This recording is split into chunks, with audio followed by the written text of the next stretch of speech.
सम्मानित साथियों, नमो बुद्धाय, जय भीम। हमेशा की भांति एक बार पुनः हम लेकर आ गए हैं डॉक्टर अंबेडकर संदेश। आवाज का ऑफिशियल यूट्यूब चैनल के माध्यम से हमेशा आपको मिलता है बाबा साहब का एक क्रांतिकारी स्पीच सुबह 5 बजे।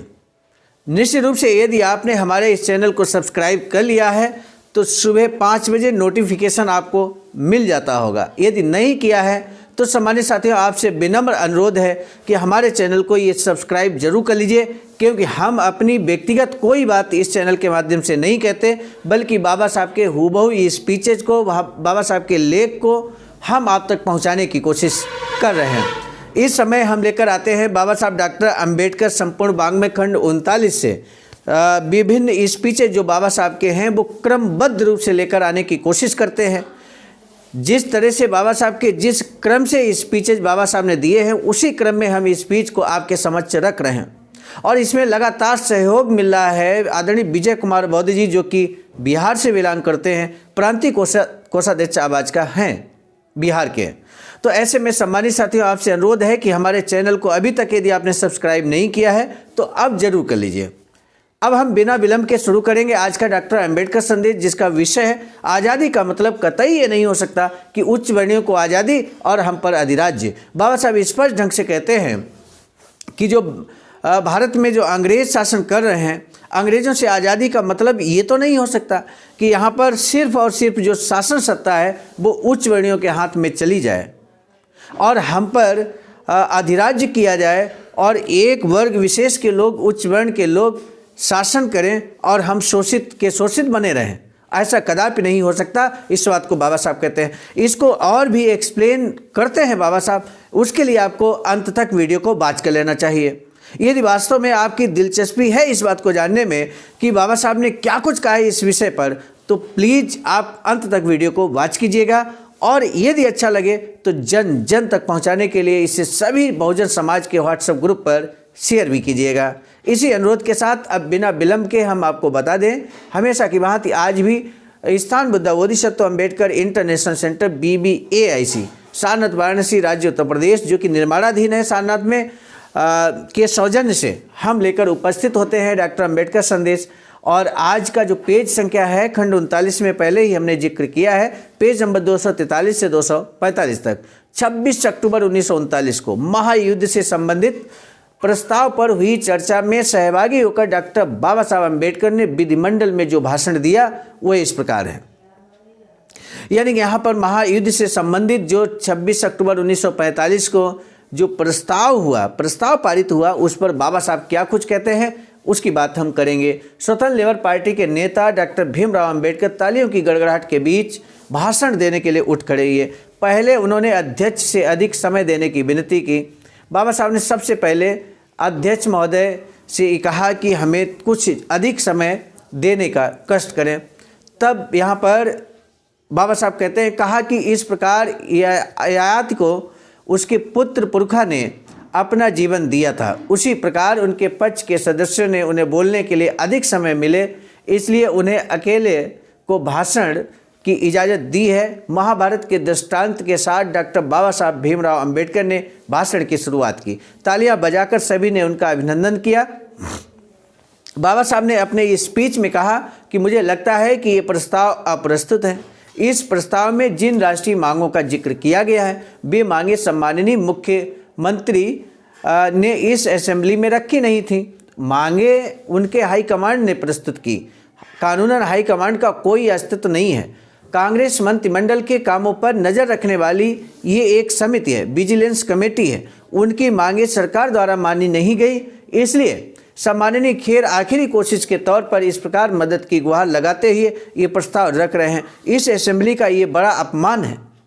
बाबा साहब का कहना है कि ये तो हाईकमान के द्वारा यहाँ पर रखा गया प्रस्ताव है, जो कि सीधे यहाँ पर माननीय मुख्यमंत्री के द्वारा रखना चाहिए था, और ऐसे में ये अपमान महसूस करते हैं।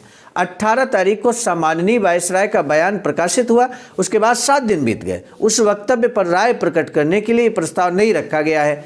ये क्षुद्र और छिछोरा है। मैं इस बारे में काफ़ी कुछ बोल सकता हूँ, हर एक को अपने प्रतिस्पर्धा की आलोचना करने का मौका मिलता है, लेकिन सम्माननीय खेर से विनती है कि हम मतभेदों को भूल जाएं। इसलिए पहले मैं ये बताता हूँ कि इस प्रस्ताव के किस हिस्से के साथ मैं सहमत हूँ। इसमें कोई शक नहीं कि हिंदी लोगों को अपनी इच्छा के खिलाफ इस युद्ध में शामिल होना पड़ा। हमारी विदेश नीति अंग्रेजों के साम्राज्य के साथ जुड़ी है। उपनिवेशों को जितना भी हमारा दर्जा नहीं है, अपनी सुरक्षा के लिए हिंदुस्तान समर्थ नहीं है। गोलमेज परिषद के दौरान हमने मांग की थी कि सुरक्षा विभाग को भी विधिमंडल के तहत लाया जाए, लेकिन अंग्रेज सरकार ने इस ओर ध्यान नहीं दिया, कुछ नहीं किया। इतने भर के लिए कांग्रेस के साथ हम सहमत हैं। दक्षिण अमेरिका के राष्ट्रों को जेरेमी बेथम ने योग्य संविधान बनाकर दिया, लेकिन वह असफल रहा। कपड़ा जिस प्रकार सही नाप का होना जरूरी होता है, उसी प्रकार योग्य संविधान का होना भी जरूरी होता है। गृह मंत्री सम्माननीय मुंशी जी के साधारण डी डॉल वाले शरीर के नाप से बने कपड़े मुझ जैसे भारी भरकम मोटे शरीर कैसे काम आएंगे? और यहाँ पर ये यूँ मजाकिया तौर पर ही बाबा साहब ने कहा है, लेकिन बात गंभीर भी है, लेकिन चूंकि मजाकिया तौर पर कहा है इसलिए सभी लोग हंसते हैं। टेढ़े पैर का जूता सीधे पैर में फिट नहीं बैठेगा। इन बातों को ध्यान में रखते हुए जनतंत्र के बारे में सोचना चाहिए। जनतंत्र यानी बहुमत की सरकार। आज मुसलमान अस्पृश्य अल्पसंख्यक हैं और वे अल्पसंख्यक ही रहेंगे। उनके साथ बहुसंख्यक हिंदू क्या सहनशीलता, समानता और बंधुत्व भरा व्यवहार करेंगे? इस पर सम्माननीय खेर ने सहमति सूचक गर्दन हिलाई।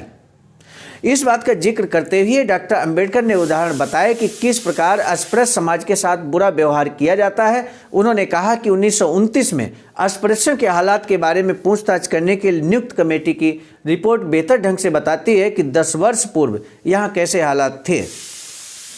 आगे उन्होंने पूछा कि क्या इन हालात में कोई फर्क आया है? सविनय अवज्ञा आंदोलन के दौरान कांग्रेस ने काउंसिल का बहिष्कार किया था। उस वक्त वे कहते थे कि काउंसिल में जाना हराम है। उसी प्रकार वे ये भी कहते थे कि काउंसिल में कौन जाएगा?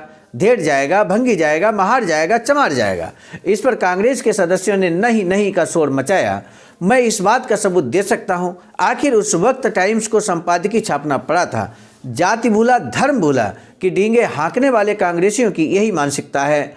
फिर मन कानून को पूजनी मानने वाले सनातनियों की राय क्या होगी, इस बारे में सोचना ही काफ़ी है।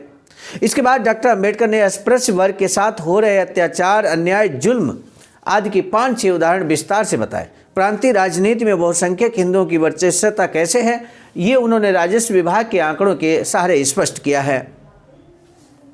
इन सभी उदाहरणों को बताने के बाद उन्होंने कहा कि मुंशी की इस उपसूचना से सुरक्षा के तत्व को मान लिया गया है, लेकिन ये सुरक्षा अस्पृश्यों के अधिकृत प्रतिनिधियों के लिए संतोषकारी होना जरूरी है। गृहमंत्री मानते हैं कि वह अल्पसंख्यकों के ट्रस्टी हैं। हमारे ट्रस्टी और संरक्षक और कोई नहीं है, इसलिए उनकी उपसूचना को मैं मंजूर नहीं कर सकता। दूसरी उपसूचना में सांसद मुंशी ने हमेशा कहना आधा मान लिया है। आज की राज्य व्यवस्था आर्यों के चतुर्वर्ण जैसी है। वे तत्व हैं क्षत्रिय राज्य चलाएं, ब्राह्मण ज्ञान दान करें, वैश्य व्यापार करें, शूद्र और अतिशूद्र सेवा करें। वैश्यों ने अब राजनीति का भी व्यापार शुरू किया है। इस बात पर हंसी होती है, लेकिन शूद्रों की हालत में कोई फर्क नहीं आया। इस अन्याय के खिलाफ मेरा खून खौलता है।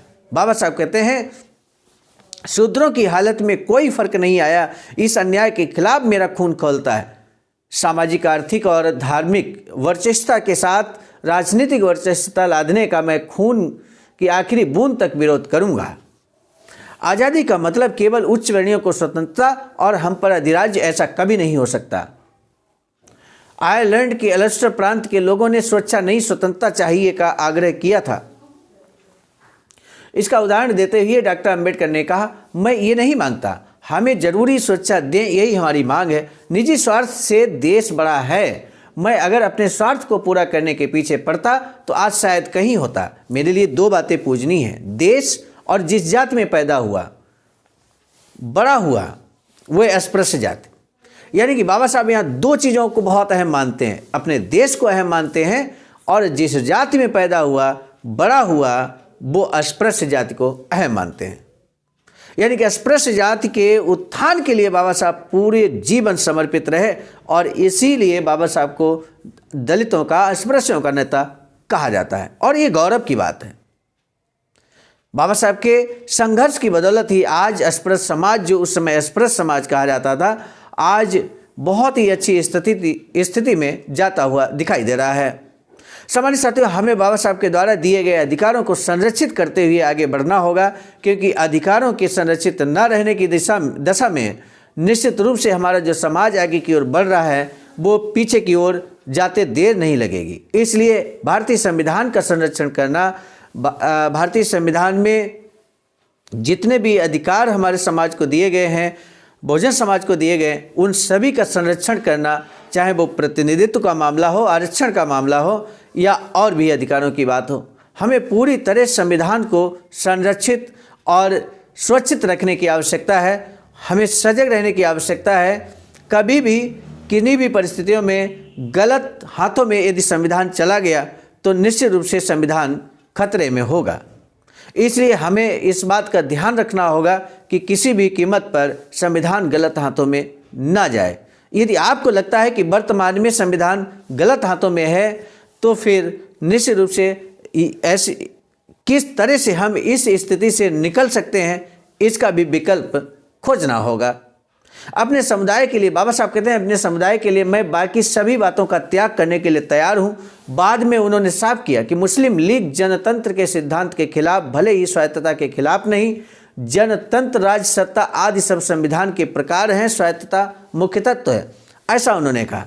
आखिर उन्होंने कहा कि सम्माननीय मुख्य प्रधान बेहतर कूटनीतिज्ञ हैं, लेकिन मंत्रिमंडल के इस्तीफे के लिए उन्हें विधिमंडल की इजाज़त क्यों चाहिए, ये मेरी समझ में नहीं आ रहा। ये उनकी पार्टी का मसला है।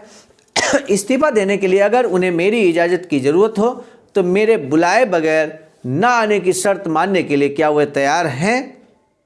सम्मानित साथियों, इसी प्रश्नवाचक सेंटेंस के साथ बाबा साहब ने अपने संबोधन को यहाँ पर समाप्त किया।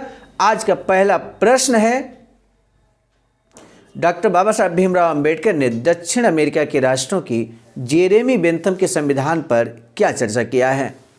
बाबा साहब डॉक्टर भीमराव अंबेडकर ने आर्यों के चतुर्वर्ण और निजी स्वार्थ पर क्या बताया है? आपको भी इन दो प्रश्नों में से किसी एक के बारे में अपने विचारों को व्यक्त करना है।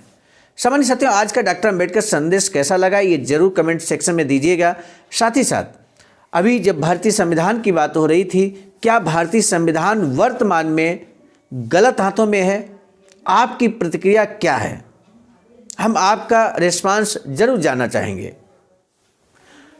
आज का डॉक्टर अंबेडकर संदेश समाप्त करने से पहले जरूर आपके मन में आ रहा होगा कि ये जो प्रतिकृति है ये कहाँ की है। हमारे साथियों, ये है Buddha Bodhisattva doctor Ambedkar international centre, BBAIC Sarnath, Varanasi, राज्य उत्तर प्रदेश, देश भारत की है, जहाँ पर बाबा साहब की अधूरी इच्छा के अनुरूप ये वैचारिकी सेंटर अभी हमने 18 जून 1939 का स्पीच आपके समक्ष कुछ डॉक्टर अंबेडकर संदेश पूर्व ही 2 दिन पहले ही आपके समक्ष रखा था, जिसमें बाबा साहब इस बात को स्पष्ट ढंग से कहते हैं, अध्यापकों से, क्लर्कों से और सभी नौकरी पेशा लोगों से कहते हैं कि वो कम से कम अपने 1 महीने की तनख्वाह इस तरह के वैचारिकी सेंटर बनाने में दें। ये बात बाबा साहब कहते हैं, आदेशित करते हैं, बल्कि वहाँ पर अगर आप ध्यान से सुनेंगे समझेंगे तो आप देखें यहाँ पर दिया गया अकाउंट नंबर इसी हेतु ही दिया गया है। इस समय ये वैचारिकी सेंटर सारनाथ में निर्माणाधीन है। 14,000 स्क्वायर फीट जमीन आप सभी के सहयोग से परचेज कर ली गई है, बाउंड्री हो चुकी है, मेन गेट अस्थायी रूप से बन चुका है और ऐसे में अब आगे जो यहाँ पर ये प्रतिकृति आप देख रहे हैं, इसका नक्शा पास होना है, साथ ही साथ इसके बाद इसका निर्माण कार्य होना है। तो इस हेतु आपके महती अमूल्य योगदान की आवश्यकता है। दिए गए अकाउंट नंबर पर अपना अमूल्य योगदान कर सकते हैं। आज का डॉक्टर अंबेडकर संदेश हम लेकर आए थे मिशन नायक बुद्ध मित्र मुसाफिर सर, राष्ट्रीय महासचिव आवाज का नई दिल्ली की प्रेरणा में, और साथ ही साथ संकलनकर्ता परम आदरणीय विजय कुमार बौद्ध जी, प्रांतीय कोषाध्यक्ष आवाज का बिहार। प्रस्तुतकर्ता में मैं स्वयं सर्वजीत आर्य, राष्ट्रीय कोषाध्यक्ष आवाज का नई दिल्ली। पुनः मिलेंगे नए डॉक्टर अंबेडकर संदेश में, तब तक दीजिए इजाजत। आप सभी को सादर नमो बुद्धाय, जय भीम।